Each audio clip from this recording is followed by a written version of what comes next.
Hi, I'm Leigh-Chantelle from Viva and today I'm here with Jessie Marks, who's the campaign manager from Animals Australia. How are you? Yeah, I'm great. It's been a wonderful activist forum this weekend. Yeah, and we're in Melbourne at the Animal Activist Forum. Yep. So we've been immersing ourselves in all the talks and all the people. Yeah, a lot of inspiring people. Yeah, definitely. Great ideas. Yeah. And what have you learned? What's your favourite so far? Other than Wow. my talk. Yeah, well...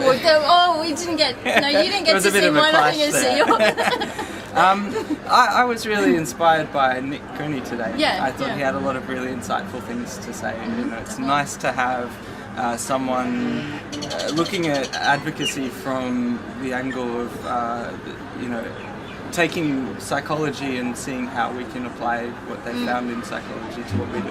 Definitely, and you can see my videos with an interview with Nick Cooney too. Oh, really? You've got one? I'll check that one out. Yeah, cool. To. So tell me about Animals Australia. Well, we're an Australian animal protection organisation. We campaign for all sorts of animals, but our key focus is on the animals that we believe are in most need and are suffering in greatest numbers. So most of our work focuses around farm animals, and particularly factory farming. We're also the organisation that has been campaigning on live export and did the investigations in the Middle East and in Indonesia. Yeah, so Lyn White, she yes, went over our and campaign took all the director footage. is the lady who did those investigations. And that went huge in Australia, like it was all over, everywhere, like on social media stuff. It was like one of the biggest on Twitter, like everyone was hashtagging it. It was huge, like it affected a lot of people. The day after the Four Corners story, I believe that the hashtag ban live export was the top trending tag in Australia. Definitely. And I believe over that same period, ban live export was in the top trending tags worldwide. I think it was in the top 5. Yeah, so it was quite amazing. That's huge. Yeah. And what happened? Lyn did some investigation overseas in 7 Indonesian abattoirs, or was there more? There were more. I forget the exact number. It might have been about 11. And it went on Four Corners, which is one of our programs in Australia, and it was really intense footage, wasn't it? Like a lot of people, I know we're aware of it as animal activists, but a lot of people have never seen that really horrific imagery. Oh, to be honest, I mean, I've seen a lot of stuff, but that was some of the hardest footage I've ever seen to watch.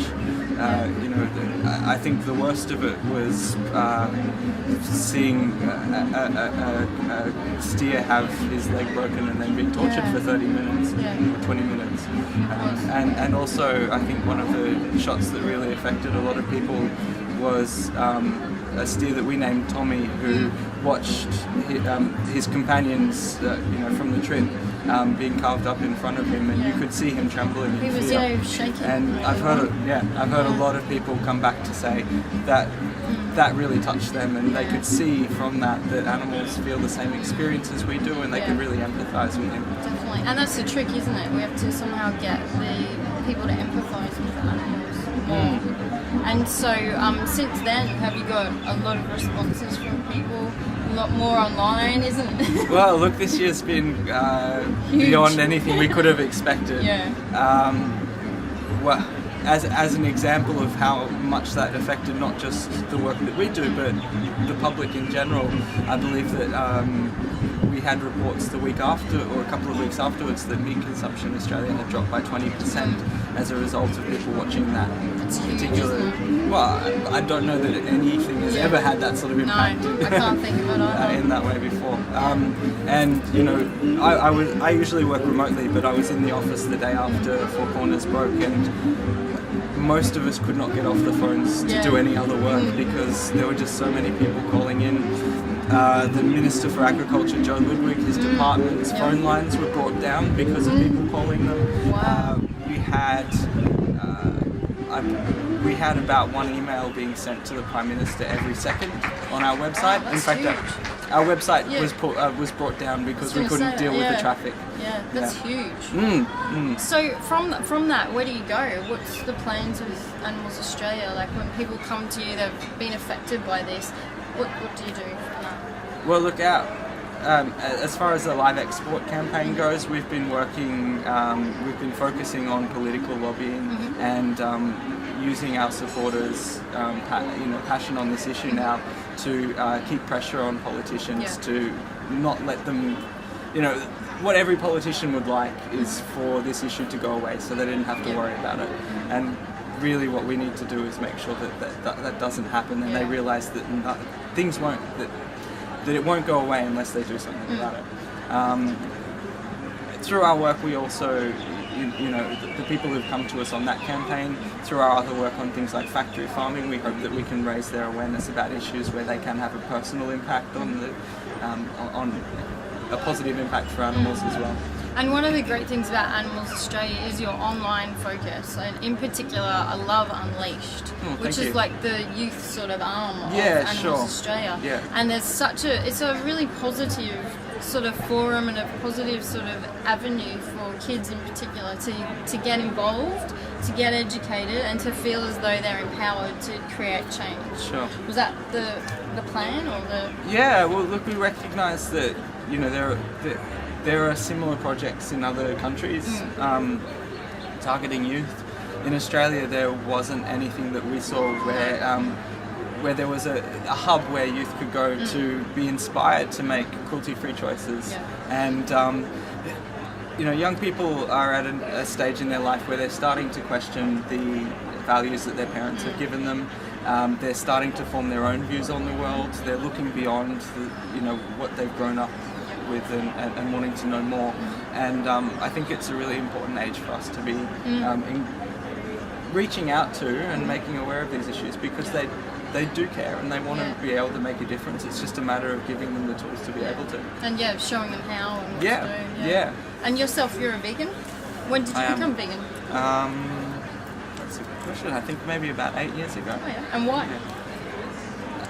I wish I had a really nice story to give you, but I think really I just met my partner Karen, who also works for Animals Australia now. Yeah, she does a great job with all the website stuff and design.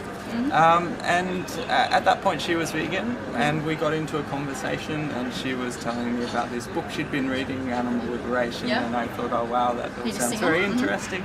And I think I was already sympathetic to the idea. I couldn't really fault what she was telling me. It all seemed to just make a lot of sense. And so a couple of weeks later, I just thought I'd give it a go, and it seemed pretty simple. A cute girl helps, doesn't it? I'm sure it does. I know a few people that have gone vegan because of girls. Sure. And boys, should be sexist. But that's great. So 8 years? Yeah. Well, it's probably actually 9 by now. Yeah. That's good. And so what are your plans for the future? Well, I think that we were talking about before about taking time for ourselves instead of trying to get the burnout, and we don't want to have that burnout that a lot of activists do have, and the things that we're trying to focus on. It's always a challenge to find that balance. And I don't know if any of us ever achieve it perfectly, but I'm working towards it. Yeah, we can try. So, that's certainly something that I'm working on at the moment, is to just know my limits and make sure that, I don't spend all my energy in one go and can't help animals in the long run. I'm thrilled to be working with Animals Australia. I think that we've had a couple of really great years, the last couple of years, and I can only really see that going on to bigger and better things. Yeah, I think so too. I think it's only the beginning. I actually sincerely believe that this the exposure of live export this year has probably changed the landscape for animal protection in Australia. And I think that we've sort of planted some seeds in a really big way that will allow us to get people more interested in other animal protection issues as well, and not just the people we're already in contact with, but just the general public.